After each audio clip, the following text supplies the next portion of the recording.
All right, so hopefully you've all had a chance to review all the pre-race update information as well as the information that was sent out this morning. We sent a video with the pre-race meeting for all three races. I hope that all of you were able to review that. So hopefully you've got some questions coming from those documents. To start with, I had a few questions coming via email. Someone was wondering in the 18-hour race if they can leave things with their bikes other than bike stuff. And the answer is, and we didn't address this in the previous meeting, is yes, you can. You can leave anything you like with your bike at the bike drop in the 18-hour race, as long as it comes with you for the rest of the course. So if you leave anything with your bikes at that bike drop, it needs to come with you. The only thing we'll take back to headquarters for you is your bundled up personal paddle gear, which would include a paddle, a PFD, and for the 18-hour race, portage wheels. You can leave things with your bike at the bike drop for 18-hour racers. Just make sure it comes with you. I'm just going to give you an FYI, 18-hour racers. Like if you're thinking like, oh, I'll put a dry pair of shoes and socks there, you certainly could. But within an hour, I will guarantee you that those shoes and socks will be wet again. So if you think it's worth it to have dry shoes and socks for an hour, go for it. But they will be wet again soon after that. So if that goes into that thought process for you, just be aware of that.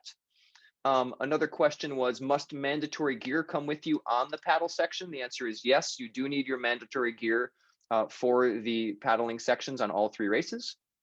Another question is if you're for the 8-hour and 18-hour racers, if you're bringing personal PFDs, can they be of the inflatable type? And the answer is no. We asked, this question came up a couple of years ago, and we asked our insurance, and they said that the inflatable type is not safety sufficient for our insurance. So if you bring a PFD, it has to be like a legitimate, it can be one of those like orange ones you put around your neck, or like the zip up ones that you see kayakers use. But it's got to be a legitimate, it looks hefty, it's got some flotation to it. It cannot be inflatable because of because if it punctures, then it's not going to work, is the idea with that. One more question that came in here. Someone asked, is there a bike drop for the 8-hour race? There is not a bike drop for the 8-hour race or the 3-hour race. You just bring your bike with you to the headquarters, and then once you get your maps and instructions, you'll know when you need to use it. Okay, so now I'm going to move to the chat and answer questions that came up in the chat. So Catherine's asking, if we put our team number on our pack and set the pack in the canoe, are we in violation of the rules of having our number on, or is that okay? That's okay. Yes, you can put your canoe, you can put your pack on the bottom of the canoe with the number on it. Just make sure as soon as you get out of the canoe that pack goes back on your back. That's a great question. You can have your number on your backpack and set it on the floor of the canoe. It's got to be with you during that section. So you're right, we might not be able to see that number, but as long as when you get out of your boat, it's back on your pack, that will be okay. All right. Jennifer's asking, for the 3-hour race, are we time penalized after 3 hours or not until 4? You actually have a full 4 hours without penalty. So we advertise it as a 3-hour race because we think that's how long, we think actually the winners will be under 3 hours. I think it's gonna be about 2.5 hours, maybe even a little less, to clear the 3-hour race. However, for the people that want to take a little longer, if you get lost, if you just want to go at a slower pace, we're going to give you up to 4 hours with no penalty in the 3-hour race. So 4 hours with no penalty. Do 18-hour teams need to remove the glow sticks from the canoes and PFDs after the paddle, or will the volunteers? That is a great question. We will have our volunteers do that, because we did not mandate like scissors or a knife or something on that gear list, I don't think. So you can leave those attached, and I'm gonna make a note to myself that we need to give the volunteers some scissors. Great questions. If you want to keep them coming in the chat, we'll keep going here.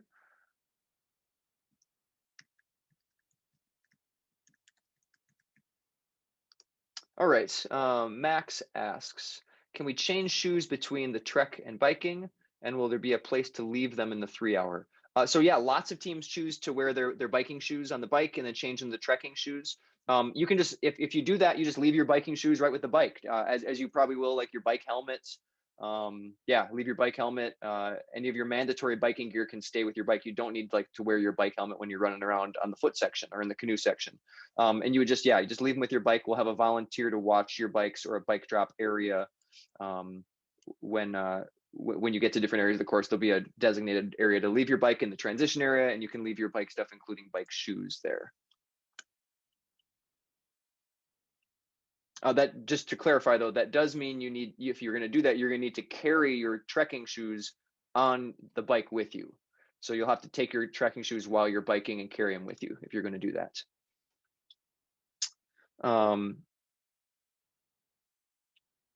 So the Fitbit Charge 3 counts, it's a question about a watch. It counts steps and provides distance traveled estimates, but do not believe it's GPS based. Is that allowed? If you're not sure, I'd ask that you not use it. So the idea is you really shouldn't have any device that will tell you the distance you've traveled on foot. It's okay on the bike to have an odometer, but has always traditionally been the rule for 30 years here in adventure racing. You're not supposed to have a device on foot or in boat that tells you distance traveled. You're supposed to be able to estimate that to add to the challenge. So I would recommend putting that in the backpack. Okay, 18-hour race. Can gloves or waterproof clothes be staged at the paddle drop? Can gloves or waterproof clothes? That's a great question. Yes, paddle gloves could certainly be staged there. Yes, waterproof clothes. I think the issue is going to be if you stage, yes, you could stage waterproof clothes there with your paddle gear. It's going to have to come with you the rest of the race though. But once you see I think that would actually be a good idea. If you were to stage your waterproof clothes with the paddle stuff, you could put it on before the paddle starts to stay warm, that paddle, but you will have to carry that with you, as we don't want to be transporting a ton of like wet racer clothes back to TA, as well as all that paddle stuff. It's gonna be a lot of stuff for the 18-hour racers if some of you are bringing personal paddle equipment and like portage wheels and everything. So do plan to bring those clothes with you. Yes, but you can stage that stuff so when you get there it's ready for you. Maps arrive with packets, correct? They won't be provided earlier, like during. Yes, correct. So in the winter edition, we did provide the maps online ahead of time. For this race, you're not going to get the maps until your check-in time begins. So yes, you'll get your maps when you check in with the packet. I've got a direct message question here. Someone is asking, what are the chances you'll be able to stop at your car during the 18-hour race? So it depends how fast you go, honestly. For the slower back of the pack teams in the 18-hour race, I think it's quite possible you're not going to get back to your car until that 18 hours is up. For the faster teams, you'll definitely be back early enough that you could stop at your car and it wouldn't be out of the way. And for the middle of the pack teams, yeah, it'll be close. It just depends how fast you move and how little nav errors you make. So you may or may not. This actually goes for all the races. You may or may not be back to your car during the race. So for all three races, I would plan on bringing everything with you. It's possible you'll get back there and you could stop and pick something up, but we're not going to guarantee it. It's all going to depend how fast you can move through the course. The teams that are going to win the course and clear the course will definitely have a chance. If you're going to clear the course, you'll definitely have a chance to stop at your car, and you'll see that when you check in tomorrow and get your maps, or Saturday, depending on what day. So yeah, we will allow you to leave stuff in your car. I'm just not going to guarantee you're going to have a chance to get back to it before your race finishes.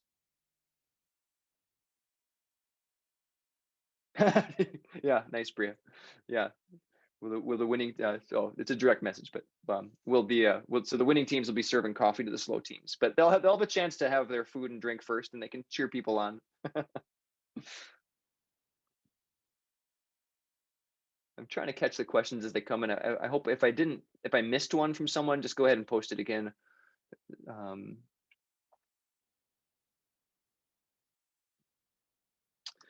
Question is, in the 3-hour race, where are the bikes going after the biking? So there's a possibility, as in all adventure races, that there's more than one biking section.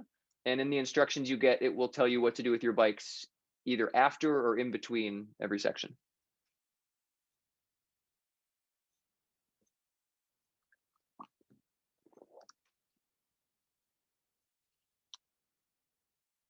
I think I'm caught up with messages in the chat. Certainly, as you think of others, keep posting them there, or if you'd rather unmute yourself to ask the question, feel free to do so.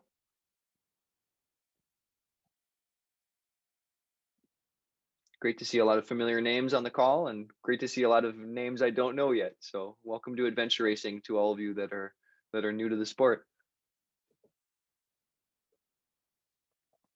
Again, as I'm just waiting to see if there's any more questions, I'll reiterate that if you have not watched the pre-race meeting, please do so. There's some important details about the course. There are some important, important little clues that'll help you out, especially if you're a new racer, to like how you define different features on the course, clue and control descriptions, what a CP flag looks like. So if you're a new racer, definitely watch that. And for those experienced racers, there's still some stuff you're going to want to catch in that meeting.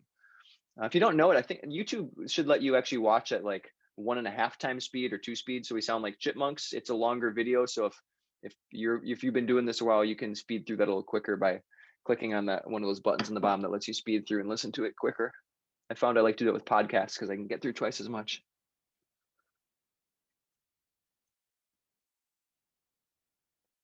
There's still new people coming to the meeting, so if you have questions as you come into the meeting, post them in the chat or unmute yourself. And I will share the video of this with me answering the questions online tonight once it downloads and uploads to YouTube. All right, here's another question. Hey, Mike. While we are waiting, oh yeah, sure thing, absolutely. That was just a nice thank you from our friend Mike, and we're thrilled. It's going to be a fun weekend.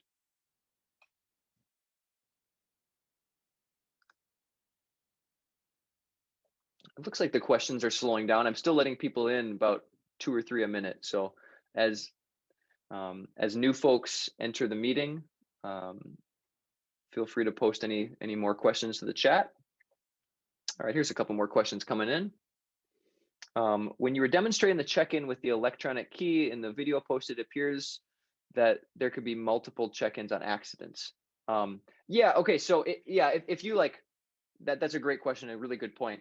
As you tap it in the box and like it'll beep once, and if you just hold there, it's going to keep beeping. That doesn't count as multiple punches. I think it actually needs like 30 seconds to a minute in between punches for it to count a second time.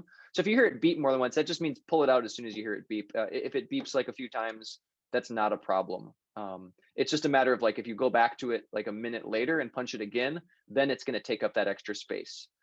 It just continues to beep just in case like you didn't hear the first beep, so you know you can pull it out. Really, most often, once you just put the little finger stick in that hole, the second you put it in there, it'll beep and you can take it out. You shouldn't have to hold it there other than that very first clear control at the very beginning of the race before you start. We got a brand new adventure race signed up for the 8-hour course. Awesome. Are we allowed to canteen with our bike? I don't know what that means. It's either a typo or I just don't know what that refers to. Maybe.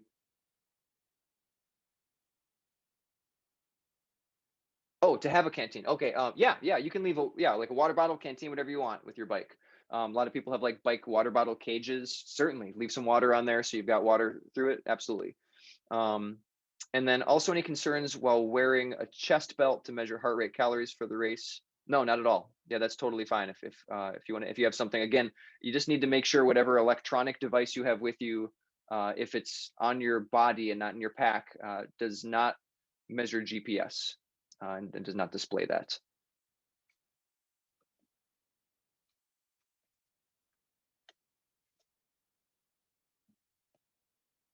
Yeah, it should be an awesome weekend. The weather looks perfect on Saturday. Again, 18-hour races, as we warned you in the video, it's going to be chilly, so please do dress appropriately. I'm going to share one other thing with you all now, and this is the first time I'm sharing this, and you're all going to get an email in the next hour here. We decided to move the course along a little quicker, that for the special challenge of the race, it's going to be a donation effort, making emergency paracord bracelets for our troops. And the instructions for it are a little long, so we're going to send those out tonight so you can start reviewing them, and then we're going to provide the paracord. That's going to be your special challenge. Every team is going to make one, but we're going to send out just so you have a chance to review it. And if you wanted to, you can even practice doing it before the race. So keep an eye out for that. And 18-hour races, we're going to send one more email to you just about hypothermia safety.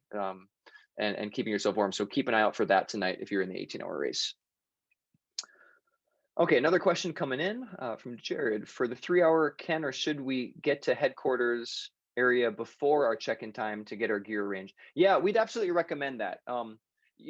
Just to like kind of get yourself situated, get your bike off your car. If you need to put like an odometer on your bike or anything else, a water bottle on your bike, to get your pack all set. I would recommend what's a good practice is getting to the headquarters early enough that all you have to do once you check in is focus on the maps and figuring out what your route is going to be. You can mark up your maps with pens or highlighters to decide where you're going to go. Write the clue descriptions on your map itself if you have like a little Sharpie or something. So I'd recommend being ready to race before your check-in time, so that when you check in, all you have to worry about is getting that packet of maps and attaching your bibs to your person or your pack and all that. So yeah, we'd highly recommend getting there early. In fact, you just can't come and get your race packet until 1 hour before your start time. Oh, thanks, Mike. That's a great question. No, only the 3-hour and 8-hour racers are doing the special challenge. The logistics of trying to do that in the middle of the night with the challenge that it is didn't seem to mesh very well. We will have them available after the race for you for 18-hour racers if you'd like to do that, but we're not going to have you do it during the race. Plus, as it turns out, trying to make those bracelets with fingers that are going to be cold in 35-degree temps might not go so well. So 18-hour races do not have a special challenge, but you could certainly do it afterwards. Another question, are canoes first come, first serve, or should we be looking for numbers on the canoe? Yeah, they're all the exact same canoe. Well, they're different canoes, but they all the exact same model of canoe.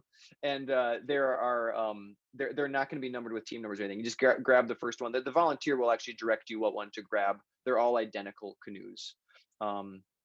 Yeah, and same thing again, I'll reiterate, make sure you've grabbed a PFD. 3-hour racers, there's going to be PFDs and canoe paddles, make sure you grab them. So for 3-person teams, here's another question coming in for 3-person teams. If you are in the 8-hour or the 18-hour race, you can drop a middle seat at the paddle drop that we've provided the details for you for. If you're in the 3-hour race, your canoes, your paddle's not going to be that long. If you'd like to bring something, you can, but you're going to have to carry it with you throughout the whole race. So I wouldn't recommend that.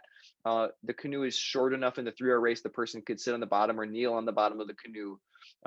But again, make sure that you don't sit on that center thwart. But yes, if you're an 8-hour and 18-hour team, you can bring the kind that you can sit in something. You can. The person mentions like the clamps on the gunnels on the side. Absolutely, you can bring those and drop them at the paddle drop if you're an 8-hour or 18-hour team. All great questions. Certainly keep them coming.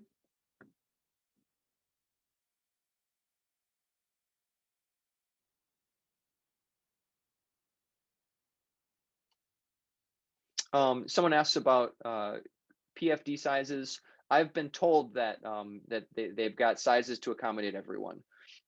So I honestly, I think if you're bigger, and if you're someone that wears an XXL or larger, you just need to make sure you get your arms through it. It might not be able to clasp tightly around the front, but as long as your arms are through it, you're going to be okay. Someone else asks, what are the chances we're going to be knee deep in water? Thinking about bringing muck boots for the paddle section due to temps and avoiding wet feet. We are trying for the paddle section for all 3 races as much as is possible to hang the checkpoints in locations where you do not need to step out of the boat. There's 2 checkpoints where that's a bit of a challenge in the 8-hour and the 18-hour race. I think 3-hour racers should be able to reach all of the checkpoints without needing to exit the boat at all. But keep in mind, you still need to get in and out of the boat. And yeah, because you need to get in and out of the boat, you might end up getting your feet wet just getting in and out. I think beyond that, no, you're not gonna be knee deep in water in any of the paddle section. If you get your feet wet, it's going to be like ankle deep at the most during the paddle, and that's probably just going to be getting in and out of the boat.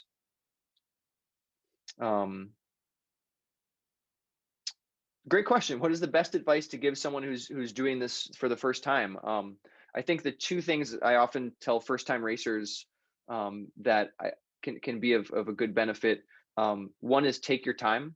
Um, the faster teams are the ones who don't make mistakes, not the ones who travel faster. When we first got into the sport of adventure racing, we noticed really quick, especially in orienteering as well in that sport, there was plenty of people who I was faster than physically, who were finishing well ahead of me because I was getting lost. And as I got better in the sport, there was plenty of people who I was finishing well ahead of, who I was not faster than, who were significantly faster than me, but I'd learned to navigate really well. So really take your time, make sure you're going in the right direction, make sure you're on the right trail, make sure you've read the instructions thoroughly. That would all of that would is going to help you just be so much more efficient out there. So take your time and then have fun. It's all about, you're going to make mistakes 100%. I've done 134 adventure races. I added up the other day, and I can count on one hand the number of ones that I would say I did perfectly, where I didn't make a mistake. So you're going to make a mistake. Plan on making that mistake and plan on just rolling with it and having a good time and recovering from that mistake, because the quicker you can recover, the better. And having a positive attitude on your whole team is going to give you a better experience. A lot of poison ivy. No, I honestly haven't seen that much. We do have a sponsor. One of our sponsors is the company Zanfell, who makes poison ivy rub. So if you're particularly allergic to poison ivy, I'm not one who is. So if I recognize it visually, and I haven't this year, but maybe I've come across it and touched it with my ankle and just didn't see it. But there's not a lot of poison ivy from what we've seen. There, in certain spots, there are ticks for sure, especially on the 18-hour race, some sections. So you want to make sure after the race to check yourself for ticks. You shouldn't really be at risk to get Lyme's disease in the first day. You just want to make sure you get that tick off as soon as possible. But if by the end of the race you check yourself at the end, you should be okay. And mosquitoes, we were out setting the course today in the rain, and there was I think the cold has made it so there's no mosquitoes today. So fingers crossed that holds and there's gonna be no bugs out on the course.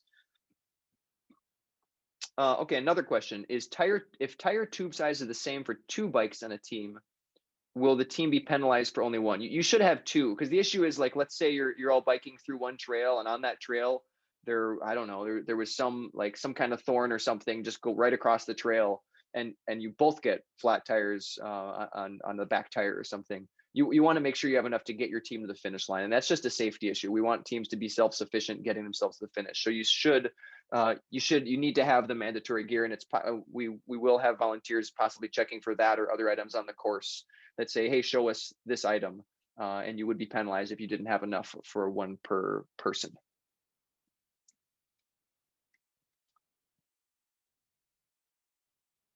Good. I mean, it's a good question. So someone's asking about spare tubes for tubeless bikes. I mean, the issue is I've been running tubeless for 10 years on my bikes, and it's great, but every so often you still get a flat. I got a flat in the middle of a 30-hour race once, and I had to finish the race with a tube, and I'm sure glad I had that tube. And I hear you, a fat bike tire is a big tube to carry, but we need you to be able to get to the finish. And I've seen fat bike tires that are tubeless go flat more often than I've seen regular mountain bike tires. The bigger the tire, actually, the more chance you do of flatting that tubeless setup. And because of that, it's really important you're able to get to the finish line, and to do so, the distances are long enough. You really got to be able to have a tire with you as a spare.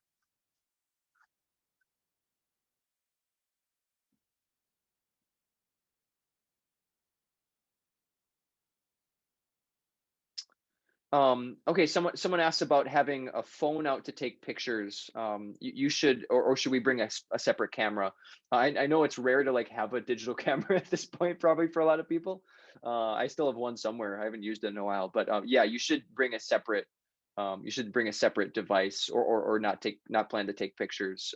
You should not plan to have your phone out, is what I should say, is the answer to that question. And again, we're going to have amazing professional photographers on the course, so hopefully they're able to get some images of you. They'll certainly get images of others. We'll take your picture at the start line. We'll try to get a bunch of pictures at the finish line and the award ceremony. But yeah, you do need to keep your phone in your pack unless it's an emergency. And that emergency would make your team not official once that cell phone were to come out.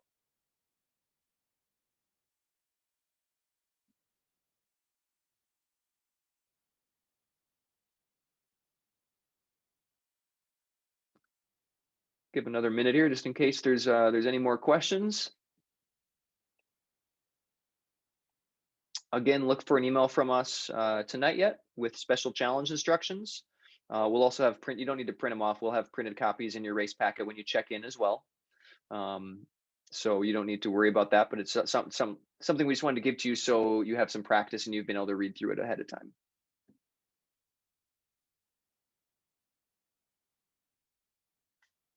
All right, well, seeing no other questions coming in the chat. Oh, here's one more. Will the drop point for the bike at the start of the race be obvious, or how much time should we allow for staging? So if you're in the 3-hour race, you're not going to have to stage your bike anywhere before the race starts. If you're in the 8-hour or the 18-hour race, we've already emailed out those links to you earlier this morning. And you should do those before you check in to give yourself time to drop them. So 8 and 18 hours should drop. I'm so sorry. I said that wrong. Long day. Only the 18-hour racers need to drop their bikes. So scratch what I just said a second ago. Only the 18-hour racers need to drop their bikes and should do so before check-in. 8-hour and do not need to stage their bikes. They will be you just bring them to headquarters with you, and once you get your instructions, you'll know what to do. You don't need to leave any time for that. Yes. So can fans view the course at different stages? Yes. If you we addressed that in the pre-race meeting video. There are spectator instructions that we'll have at race headquarters that tell spectators where to go to watch you along the course. Is there a waiver you need to print to bring the check-in? No, it's been a while ago since some of you signed up online, but when you did sign up, you actually signed a waiver online. So we have all those waivers that we need already collected. USARA waivers. Those of you in the 8 and 18 have already signed up for your USARA one-day license. 3-hour didn't need to, so you're all good for check-in.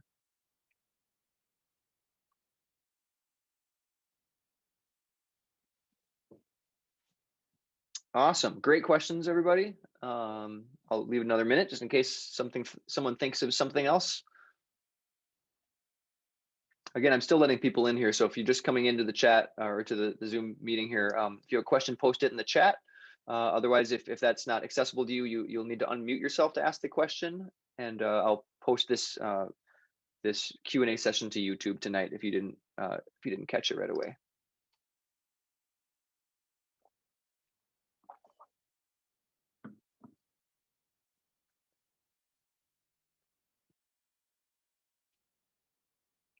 All right. Well, seeing as it doesn't look like we have any more questions, thanks everybody. If any other questions do come, we'll post the answers online or in an email. Yeah, have a great time prepping, and we can't wait to see you at 9 Mile Recreation Area Friday night or Saturday morning or Saturday afternoon, depending what time your race is. Get some sleep, get some rest, and we will see everyone really soon. I'll stick around for another minute just in case there's any other questions that come up, but I'll end the meeting here in just a sec.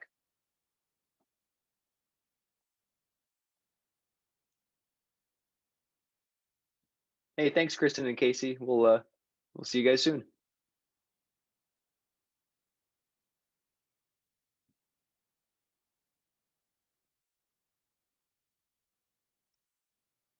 Awesome. Thanks, Bria. We'll see you soon.